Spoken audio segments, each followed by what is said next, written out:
Teknologi kan, daripada enjin steam sampailah ke telefon pintar yang ada dalam poket kita sekarang ni, ia sentiasa ubah cara kita hidup. Tapi hari ni kita nak tengok satu benda yang lebih spesifik, lebih penting untuk kita di Malaysia. Macam mana revolusi digital ni membentuk atau mungkin mencabar perpaduan nasional kita. Okey, jom kita tengok apa yang kita akan bincangkan. Mula-mula, kita akan travel sikit. Tengok sejarah teknologi. Lepas tu, kita zoom in ke Malaysia. Macam mana internet sampai kat sini? Kemudian, kita akan masuk bahagian yang paling menarik. Adakah teknologi ni kawan atau lawan? Kita akan belajar cara nak survive dalam dunia digital. Dan yang paling penting, kita kaitkan semua ni dengan kesepaduan nasional. Akhir sekali, kita akan jengok sikit masa depan digital Malaysia. Bunyi macam menarik kan? Jom kita mula. Okey, bab pertama. Sebenarnya kan hubungan manusia dengan teknologi ni dah lama, beribu-ribu tahun. Tapi, apa yang betul-betul mengubah segala-galanya sekarang ialah kelajuannya. Laju sangat perubahannya. Cuba kita fikir sekejap. Dulu, revolusi perindustrian ambil masa berdekad-dekad. Lepas tu, boom. Tahun 1940-an kita dapat komputer pertama, tapi saiznya, sebesar bilik. Tak lama lepas tu, dalam tahun 70-an, ia dah cukup kecil untuk letak atas meja.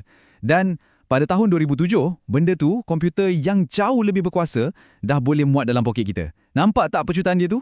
Okey, semua tu berlaku kat luar sana kan? Jadi persoalannya, macam mana pula cerita internet ni bermula di Malaysia? Siapa yang bawa masuk? Di sinilah kita kena kenal dengan seorang tokoh penting. Namanya Dr. Muhammad Awang lah. Beliau ni lah yang digelar Bapa Internet Malaysia. Tanpa beliau, mungkin kita tak dapat berhubung macam sekarang ni. Jadi, apa yang beliau buat? Melalui usaha gigih beliau dan organisasi macam MIMOS dan Jaring, pada tahun 1989, lahirlah RANKOM, Rangkaian Komputer Malaysia. Apa benda ni? Inilah jambatan pertama yang menghubungkan universiti-universiti kita dengan dunia luar secara digital. Dari sinilah semuanya bermula. Okey, internet dah ada. Semua orang seronok. Tapi, macam semua benda hebat dalam hidup ni, ada tapi dia. Teknologi ni macam pedang dua mata. Ia boleh jadi kawan baik kita dan dalam masa yang sama boleh jadi musuh paling bahaya. Cuba bayangkan dunia online ni macam sebuah hutan digital. Luas, penuh dengan benda-benda menakjubkan, tapi tak ada peta, tak ada peraturan yang jelas. Dalam hutan ni, kita boleh jumpa macam-macam. Ada yang membantu, ada yang membahayakan. Inilah dilema kita. Sebagai kawan, ICT ni memang power. Ia bagi kita akses kepada ilmu, mudahkan kita berniaga, hubungkan kita dengan orang tersayang. Tapi, kalau kita tak kawal, ia boleh jadi lawan. Boleh jadi ketagihan, boleh jadi punca stres dan paling teruk, jadi tempat penyebaran fitnah dan berita palsu yang memecah belahkan kita. Jadi, macam mana kita nak survive dalam hutan digital ni? Macam mana nak elak dari binatang buas dalam tu? Nah, ada beberapa tips penting yang kita semua kena tahu. Okey, ini benda-benda asas tapi sangat-sangat penting. 1. Password tu janganlah letak 123456. Kena kreatif sikit. Campur huruf besar, kecil, nombor, simbol. 2. Software antivirus tu pastikan sentiasa up to date. 3. Yang ini paling penting. Fikir dulu sebelum klik. Nampak email atau link pelik-pelik, jangan gatal tangan. Dan 4. Kalau dah terkena, jangan diam. Laporkan. Tapi selamat dari segi teknikal je, tak cukup. Kita juga kena jaga adab. Ingat, di sebalik setiap skrin tu, ada manusia, macam kita juga.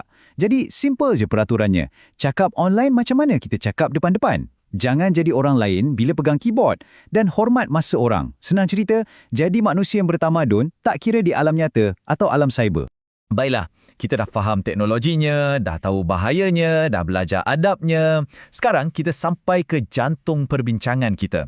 Soalan besarnya, dengan segala kebaikan dan keburukan ni, boleh ke ICT ni sebenarnya bantu satukan kita sebagai rakyat Malaysia? Jawapannya, ya, sangat boleh. Kalau kita guna dengan cara yang betul, ICT ni ada kuasa yang luar biasa untuk pecahkan sempadan. Sempadan negeri, sempadan kaum, sempadan umur, semuanya boleh dirapatkan. Macam mana tu? Pertama, ia bagi peluang belajar yang sama rata. Tak kira anda di bandar atau di kampung, ilmu di hujung jari. Kedua, perkhidmatan penting macam kesihatan dan pendidikan boleh sampai kepada lebih ramai orang. Ketiga, ia hubungkan kita. Bayangkan persatuan dari Perlis boleh bekerjasama dengan persatuan di Sabah dengan mudah. Inilah jambatan yang kita cakapkan. Tapi, kita tak boleh terlalu selesa sebab hutan digital ni sentiasa berubah. Dan dengan perubahan tu, datanglah ancaman-ancaman baru yang lebih licik dan berbahaya. Salah satu ancaman paling menakutkan sekarang ialah deepfake. Bayangkan, video seorang ahli politik cakap benda yang dia tak pernah cakap. Atau video anda sendiri, muka anda tapi buat benda yang anda tak pernah buat. Sangat realistik sampai susah nak bezakan mana betul mana palsu. Ini bukan lagi filem science fiction, ini realiti. Dan semestinya kita ada keyboard warrior. Anda kenalkan golongan ni? Mereka yang bersembunyi di sebalik akaun palsu, tabur fitnah, maki hamun, sebarkan kebencian. Di alam nyata mungkin tak berani, tapi di alam cyber, mereka rasa macam raja. Dan racun yang mereka sebarkan ni sangat berbahaya. Semua ni ditambah pula dengan masalah-masalah lain yang tak kurang hebatnya. Berita palsu yang tersebar macam virus, kebocoran maklumat peribadi atau data kerajaan, dan jangan lupa masalah ketagihan internet. Dari budak kecil sampai ke orang dewasa, ramai yang dah terperangkap. Ini semua adalah cabaran-cabaran besar yang kita hadapi sekarang.